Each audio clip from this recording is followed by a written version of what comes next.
Previously on Robot Assistant. And now, the Concusion.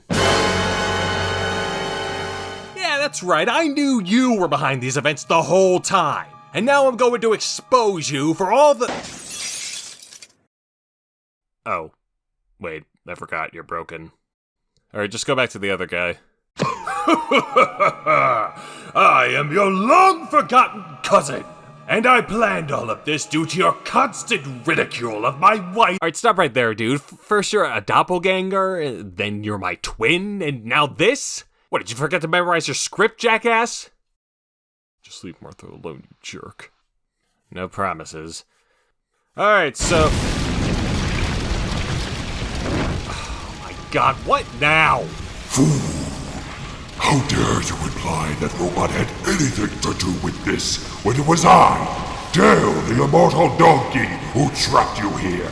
Now that you see you have no intention of following my orders any further, I will destroy you! Wait, what are you doing? No, don't, stop!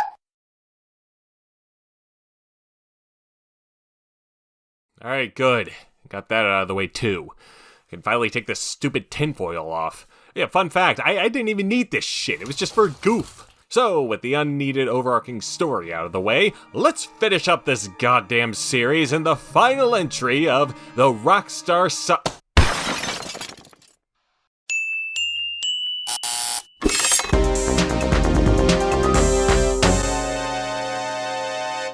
Part 10, right? Still fucking doing this goddamn shit after all this time. Okay, now let's be finished with this series. We have explored several outrages and incidents surrounding Rockstar games for a good year and a third now. And unless you're a little silly fool who hasn't watched parts 1 to 9 yet, or 9.5 if you include L.A. Noire, you likely already know the full story. But the one thing we've never quite delved into during this series about Rockstar games is, well, Rockstar Games. As I said at the start, the focus for this series would mainly be on those games, because I thought they were a lot more interesting than the people or company behind them. However, there have been some rumblings from these folk that occurred in the midst of all that chaos that I thought would be worth going over for this last part, as well as the few remaining controversial anomalies they got themselves caught up in. For as much as this series has been very critical towards Rockstar's opponents and very skewed towards that perspective, we can't just end it off without taking a deep look into their own transgressions.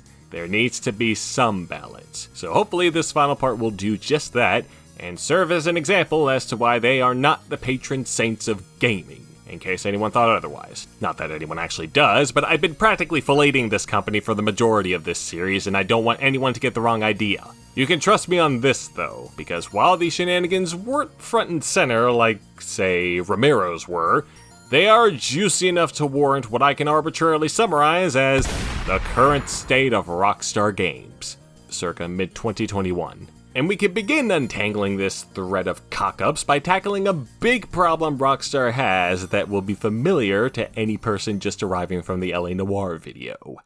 Strap in. Crunch is a topic that's shown up several times throughout this show, but I can't recall if I've ever actually stated what exactly that refers to, or more so the result of it, so I'll put it like this. When I was in college, I had a few major projects that I was a bit lax with, and I ended up spending countless hours close to the deadline trying to string something together, including an all-nighter on the day before.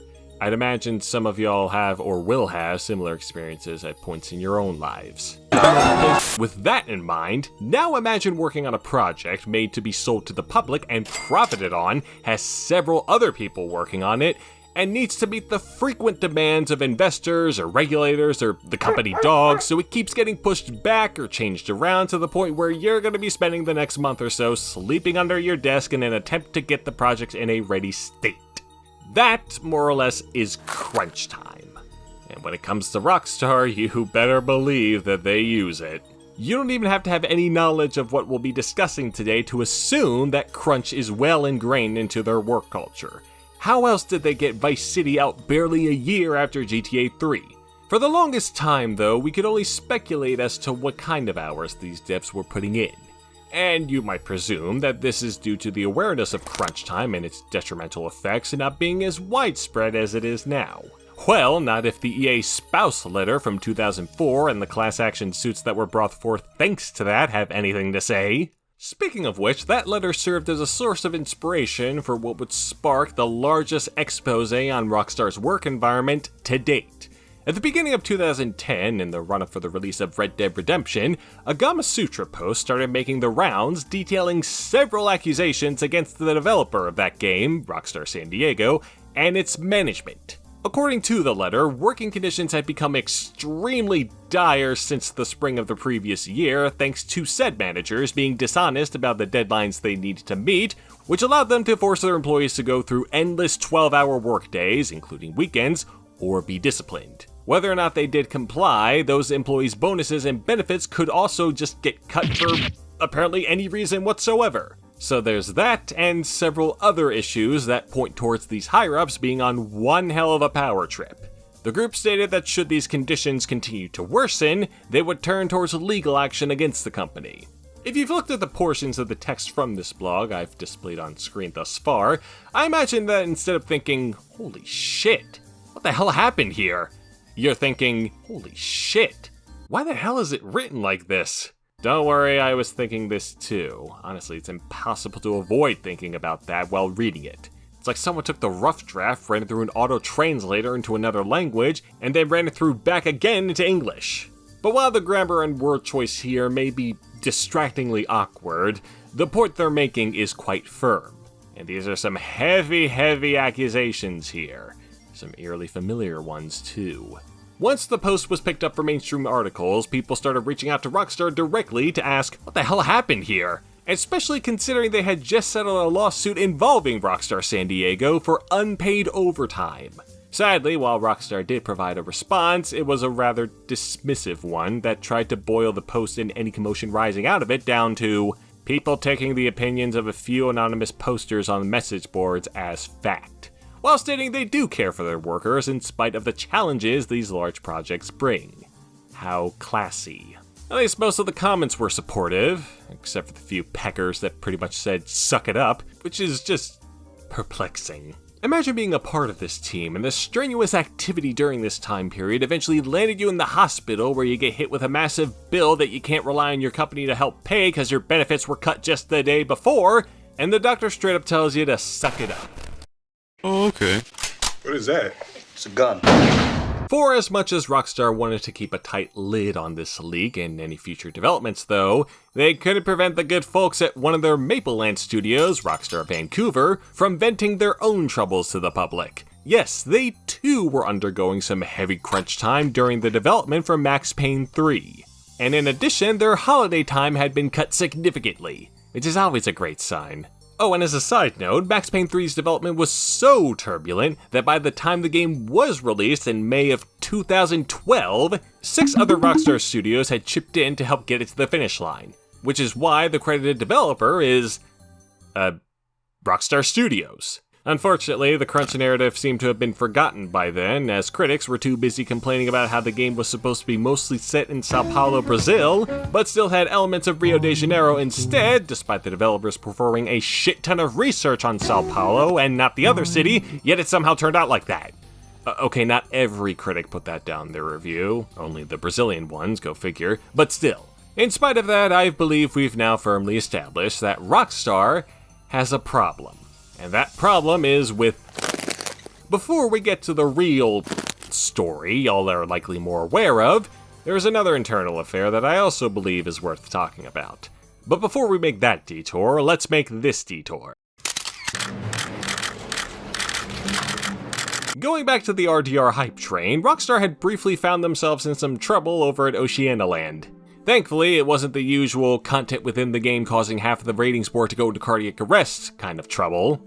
Now, this one's a bit more specific. According to this article here, one of the writers for the Australian edition of the British Lads magazine, yes, that's a real term, Zoo Weekly, had been fired after posting a private email supposedly from Rockstar on their Facebook, which supposedly showed them demanding positive coverage for the game. I did try to find it, but the post seems to have been lost to the great bowels of Facebook, and we only have these excerpts the sacked writer provided to back up their claims.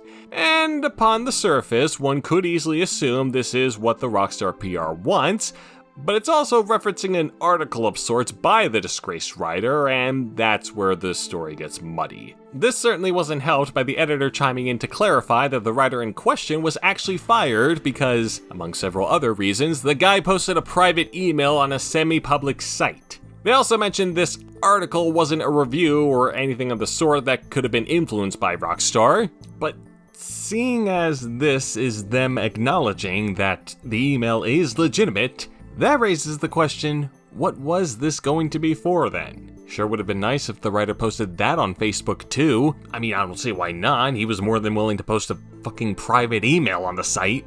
Regardless, Rockstar also went into damage control, claiming ignorance on the situation, and the story just kinda fizzled out from there. The only other possible reason I can infer as to why this all happened was the dude wrote in the kind of brazen style that these types of magazines usually have, so maybe someone at Rockstar didn't take too kindly to whatever he had to say. All in all, it's a rather unclear and pretty messy situation, but I doubt anyone still really holds this against Rockstar, considering Zoo Weekly isn't exactly known for games journalism. And also, it got canned 5 years later, so who cares? Switching gears once again, let's go through a fun internal affair about petty bullshit that the whole family can enjoy. Before we get into the deets though, I have to introduce you all to one of Rockstar's biggest team players, a person whose name you may see in the credits for most of their games, but also kept themselves out of the limelight, much like the elusive Hauser brothers. That man is Leslie Benzies. He started out as a simple programmer with DMA design, mainly for the obscure but well-regarded N64 platformer, Base Station Silicon Valley. After Rockstar came into fruition, Benzies got involved with the creation of the third GTA game, despite not having worked on the first two, and ended up becoming its producer, a role he would continue holding for several more Rockstar Games' games up until GTA 5 and online. Oh, not to mention, the dude was also the president of Rockstar North since then. However, after the release of GTA 5 on 8th generation consoles, Benzies went on leave for an extended period of time, and while he was expected to be back sooner or later, it became a permanent leave at the beginning of 2016 when Rockstar stated that he had moved on from the company. As he had been for most of his career there, Benzies was rather silent during this period, but a little bit after this announcement, he provided his own statement, by way of a big $150 million lawsuit against Take-Two, Rockstar, and the Hauser brothers. In a 71-page filing, Benzies listed a number of heavy allegations against these entities, primarily accusing them of ousting him from the Rockstar North offices while he was on his leave through several preventative measures. This included disabling access to his work email, deactivating his office keycard, firing co-workers close to the man, and, after he was still able to get into the office thanks to the help of an unaware security guard, was ordered by the building's office manager to get out. He further accused them of concocting some outrageous allegations of their own to justify his termination. This is only one half of the suit though. The other half was how through all of this, Benzies had been cut out of his share of profits from the big Rockstar money pot. Several years prior, he, the Hauser brothers, and Take-Two had outlined a method for sharing the enormous profits for Rockstar's games between each other, which they called the royalty plan.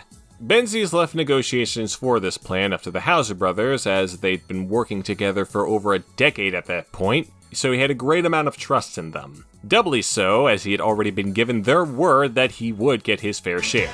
Well, hindsight's 2020, but it appears that trust was misplaced, as the agreement was worded in such a way that, should Benzies go on leave at any point, or get the boot, those payments would stop altogether. And come 2014, possibly thanks to Sam Hauser's resentment of Benzies for his name being the last one to show up in the credits for GTA Online, he was gonzo. The filing also spends a great number of pages hyping up Benzies and arguing why he should get the money, while spending another great number of pages defaming the Hauser brothers with some extreme claims.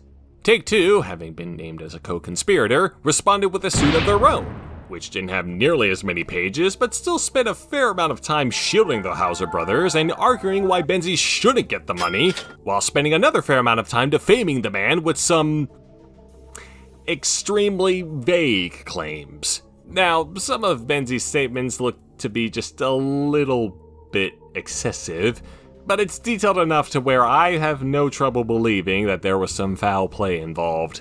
Foregoing the fact that these are two sides with lots of money bickering about lots of money, this suit was definitely not putting the Hauser brothers in a positive light. But I wanted to try and confirm this by going through another item that supposedly revealed the Hauser brothers' true natures, and that would be David Kushner's Jacked novel. The same guy wrote that Masters of Doom book I based a lot of the John Romero trilogy on, and, as a bit of self-criticism, this series could have benefited from me reading up on it earlier than I did. Sure, he actually didn't interview the Hauser brothers directly for this novel, but there's still a shit ton of useful info in here. Did you know that GTA 1's controversy was manufactured by the devs themselves, and when they tried to do the same thing for GTA 2, it backfired on them spectacularly? I sure didn't. Oh, and there's your bone, GTA 1 and 2 fans. Shout out to the GTA 1 and 2 fans.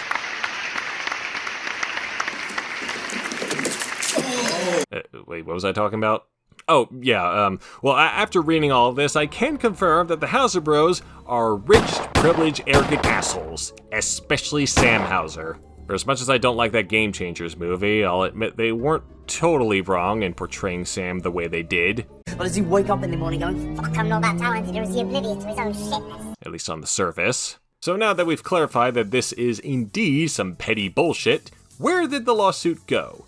Well, nearly 2 years after the case had been filed, the New York Supreme Court dismissed over half the claims made and declared that Benzies isn't entitled to a cut of the royalties worth $150 million per the agreement. I suppose he and his lawyers can sufficiently argue that it was signed under false pretenses. That said, he would be getting some form of compensation based on the circumstances of his firing. As to how much Benzies would end up receiving, well, once again, you got me there. Another year passed, and some internal documents from Take-Two floating around the interwebs confirmed the suit had been settled, but as per usual, the terms were never disclosed. Probably enough money to shut everyone up, though, so take what you can get. Oh, that was almost a pun. In the meantime, Mr. Benzies had founded a variety of new studios, one of them going by the name of Royal Circus Games.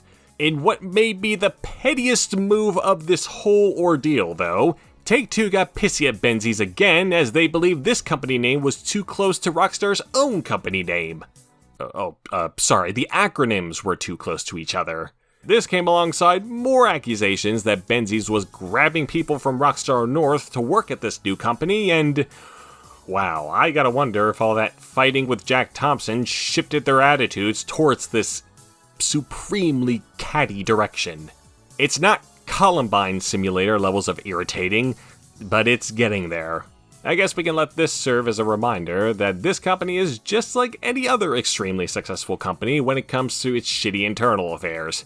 But as for a more extreme example of that, let's make another treacherous detour. Oh, and fair warning, you're about to hear some intense details referencing an alleged sexual assault, so skip to here if you're not fond of that stuff. I'll give you another second or two. Alright, we good? Okay, let's go. In the middle of 2019, Kotaku ran a piece about a former Rockstar San Diego crew member, Colin Bunshu, and his uncomfortable experience at the company thanks to one of their former executives. That person was one Geronimo Barrera, who wasn't just an executive, mind you. He was a main producer for several of Rockstar's earlier, smaller games, and served as vice president of product development for most of their catalog since. His long tenure seems to have made him quite the cocky individual, though, as, according to the article, he had gained a reputation for being an angry, irritable, and unpredictable asswipe. And in this instance, a total fucking creep, to put it nicely. According to Bunshu, he was at a work event with several other employees, including Barrera, who had been paying very close attention to him. Eventually, the crew went out to a nightclub where Bunshu again encountered Barrera, who proceeded to enact a series of rather gross actions onto him, all in front of those several other staff members. A few days later, Bunshu went to HR to report this, and Barrera was subsequently fired from his position and became a disgraced icon in the games industry, serving as a warning to any other potential creeps out there. No, of course he didn't get in any trouble, you idiot! In a series of emails between Bunshu and the HR crew, the investigation yielded that Barrera didn't remember the events in question, so he couldn't be held accountable. This was later amended in what amounted to borderline gaslighting against Bunshu, as this time it was stated that Barrera had denied these allegations outright, and everyone involved in the incident had also denied ever seeing these events play out. But Bunshu could at least take solace in how the company would get anti-harassment training afterwards, right? Yeah, he quit during the middle of the following year and eventually left the industry entirely to pursue a PhD in applied physics. As for Barrera, he got to stay in his comfy position until he resigned just after RDR2's release, where he did a quick stint at Nimble Giant Entertainment before moving to the game-focused consulting firm Rocket Ride Games, where he currently resides.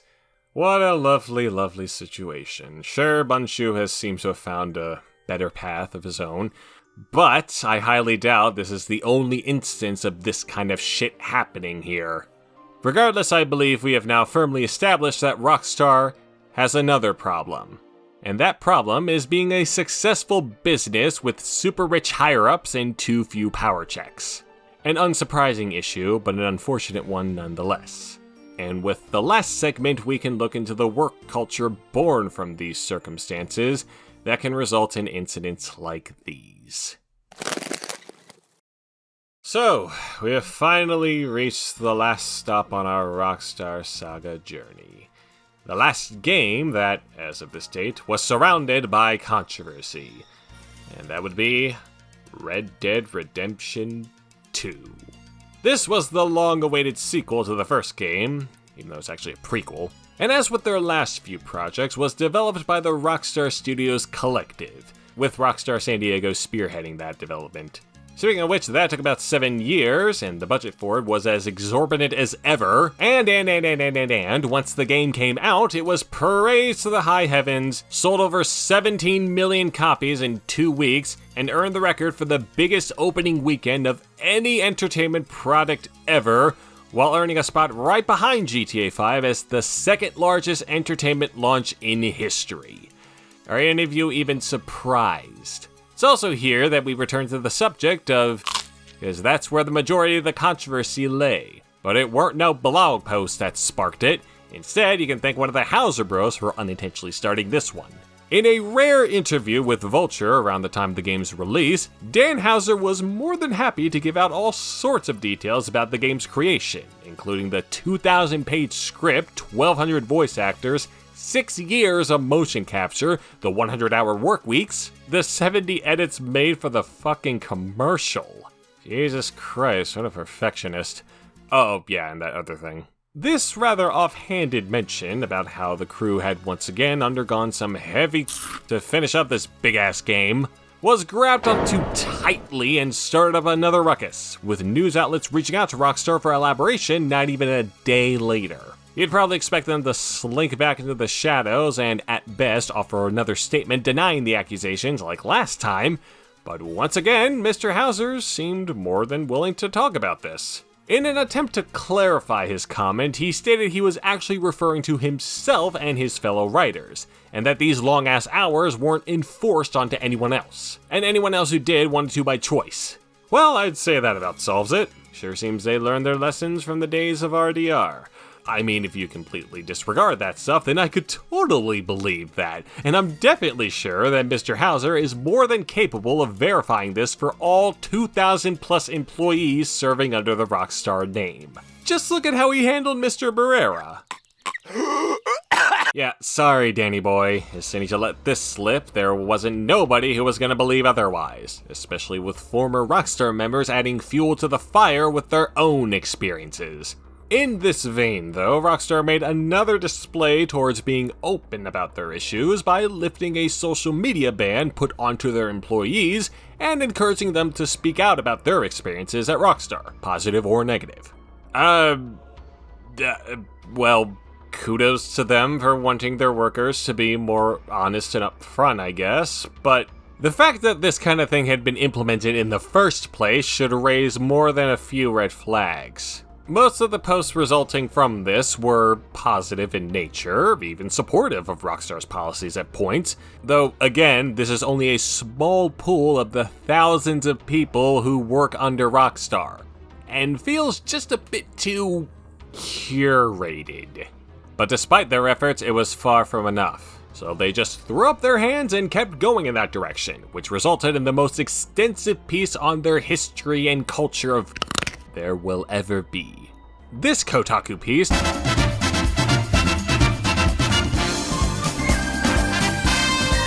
documented another series of accounts from former or current members of Rockstar regarding such events. Some done face-to-face or over emails, most, if not all, of them done anonymously.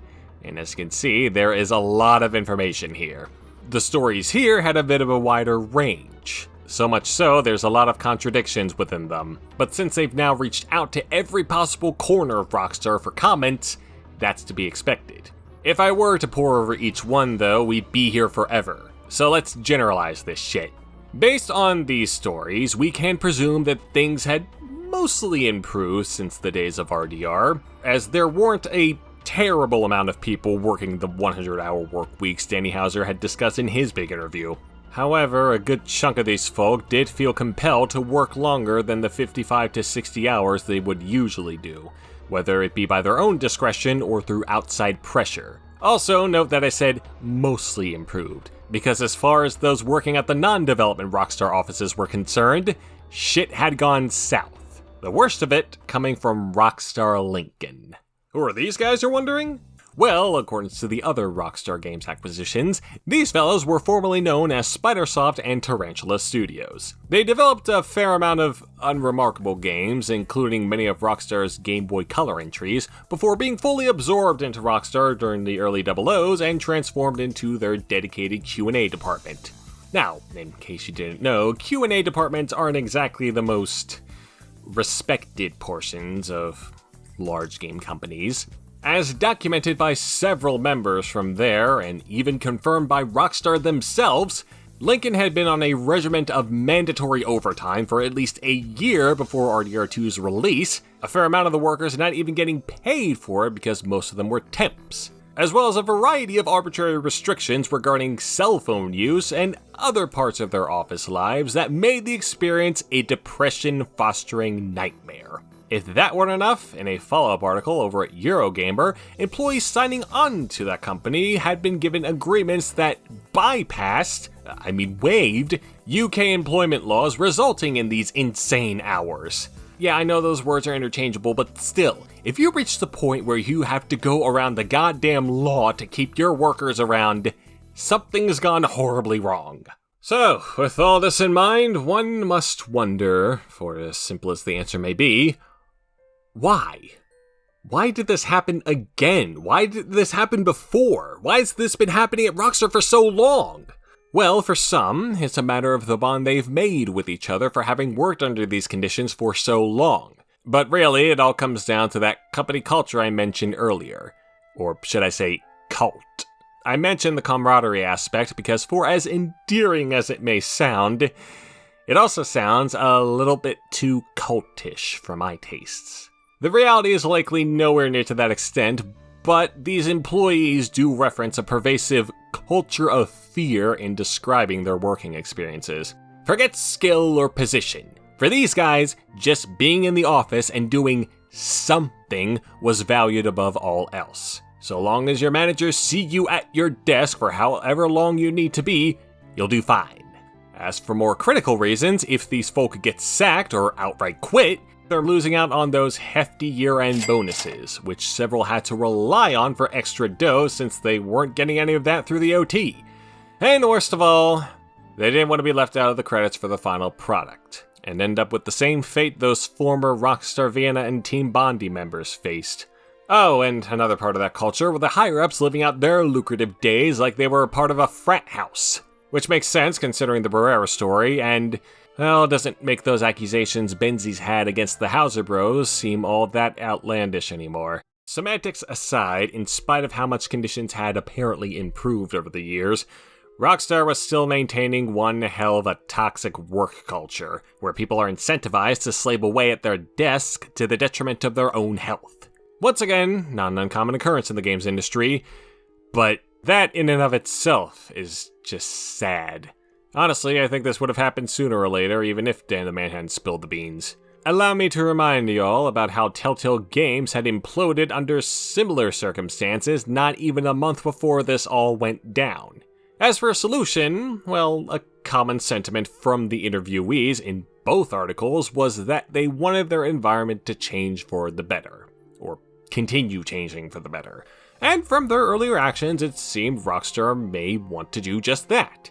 However, with them holding the record for the 2 biggest entertainment launches ever and all, they may also not feel obligated to go any further and lurch right back into the coal mines to the dissatisfaction of their work staff. Thankfully, it appears that they did continue taking steps forward towards fixing this shit, as one of their long-running executives, Jennifer Colby, stated that this kind of business wasn't going to be sustainable for Rockstar anymore.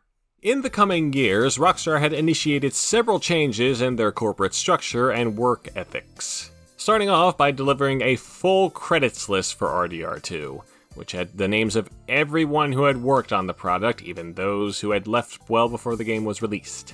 They also planned to introduce a more flexible schedule for all their employees, anonymous surveys for collecting feedback, and, perhaps most importantly, better communication between management and employees, which would also involve more frequent updates on future games and events. Rockstar Lincoln also went and increased salaries for all their staff and converted any of their temps or contractors to full-time to boot.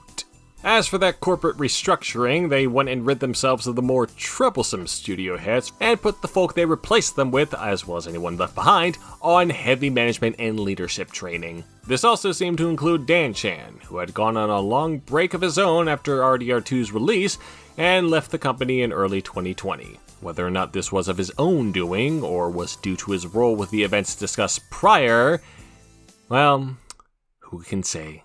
With this, I believe we've now firmly established that Rockstar has a problem.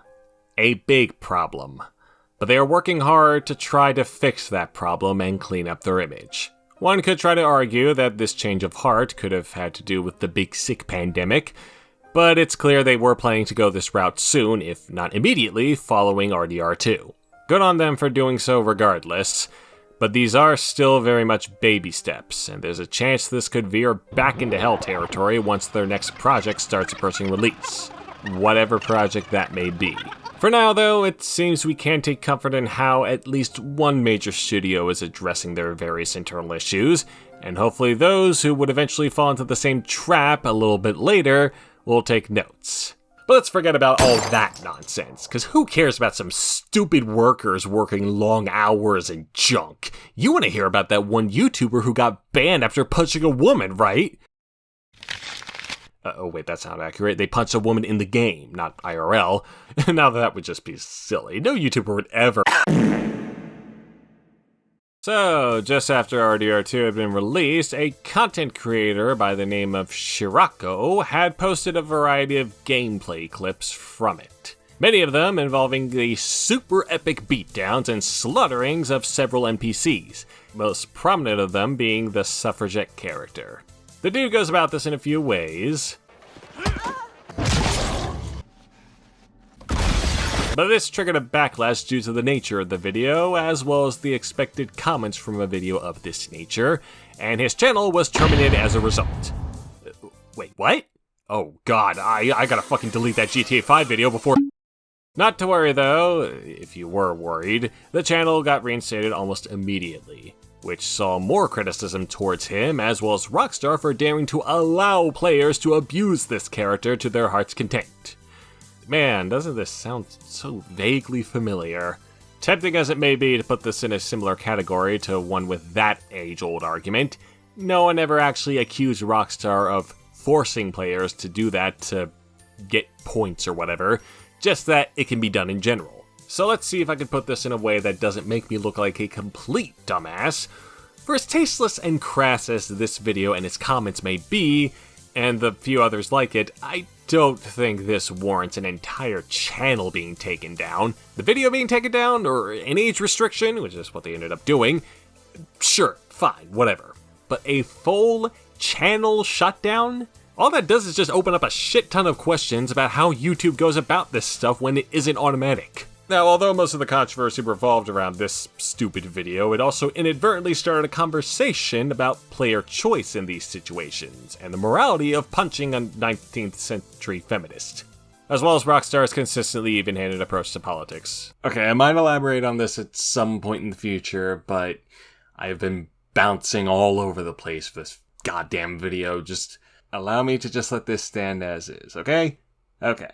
I'm not too sure I'm a fan of where the conversation went, because it just seems very superfluous, especially considering you do get punished for randomly clocking not just this character, but any character, except for the kids, but that's besides the point. And the only real takeaway, and what I find most interesting, is how stuff like this in future Rockstar games could get scrutinized further and further. Maybe to the point where the mere act of punching a prostitute could provoke a similar reaction. Forgetting that whole points for prostitutes argument, we did see hints of that already with GTA 5 and the etc, as well as the Target Australia ban bullshit, so who knows where this discussion could go next. I'm sure it'll be as impactful as this one was. Now, if you'll excuse me, I'm gonna go punch Martha in the face. I'm gonna go slap the ass on the ass. I'm gonna go kick my evil nephew in the shins. Be right back. Oh wait, you don't have shins.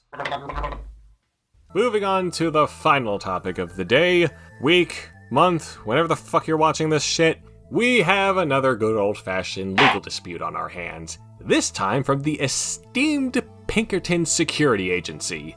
See, the game has a number of characters who are part of that century-and-a-half-old agency, specifically these two who make up some of the game's biggest antagonists. However, Pinkerton viewed this portrayal of evil Pinkerton-associated individuals to be wildly inaccurate, and as such they sent out a cease and desist claiming trademark infringement to Rockstar. As stated in the suit, they sought a share of the royalties for... Alright, well, you just gave the game away, didn't you? We don't need to know any more than that. Take-Two sued the company back, claiming fair use, as the Pinkerton agency had been referenced in countless forms of media for as long as it had existed, and a few months later, Pinkerton realized they weren't going to get a cut of that sweet RDR2 pie, so they withdrew their complaint and Take-Two dropped their case. Guess it's fitting for the final part to be a complete fart of opportunistic fuckery. You may as well just let the LAPD sue for their portrayal in LA Noire. It's just as flattering. And now... the conclusion. So there you have it. The current state of Rockstar Games. There are a few other things I haven't mentioned, as I'm sure someone will point out, but I'm sure that this is more than enough to paint one sexy, sexy picture. To put their own controversies into perspective, I do believe they are better off than plenty of other AAA publishers, but that doesn't change the fact that they still have a fair share of their own skeletons in their own closet. Now, to put the Rockstar Saga into perspective, many of the controversies they were involved in were very silly and very frivolous, but no matter how tiring they were for me to go through, it's still a very interesting era of games controversy that's reverberating to this day, for better or worse. I guess it is all about perspective, though, and to put one last piece to bed, reading that Jacked novel and this here retrospective interview made me a tiny bit more sympathetic to Mr. Jack Thompson.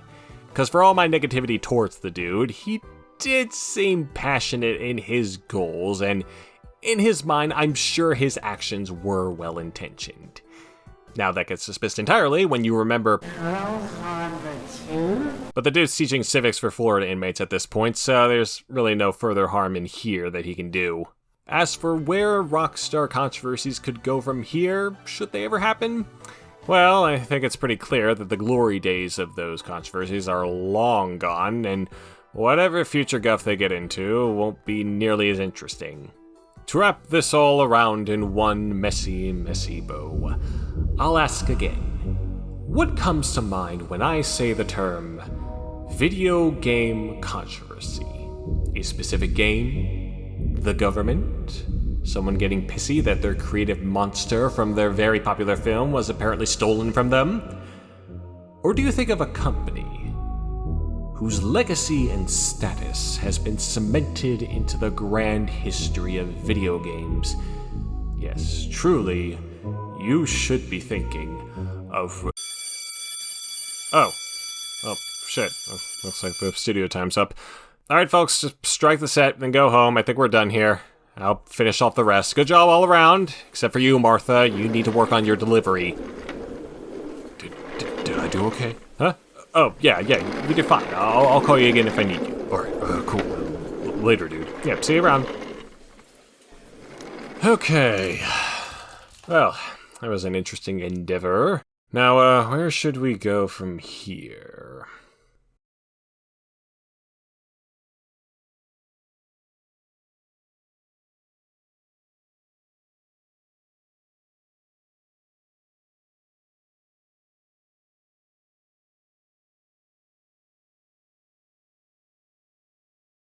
Yeah, I think it's time for a new icon.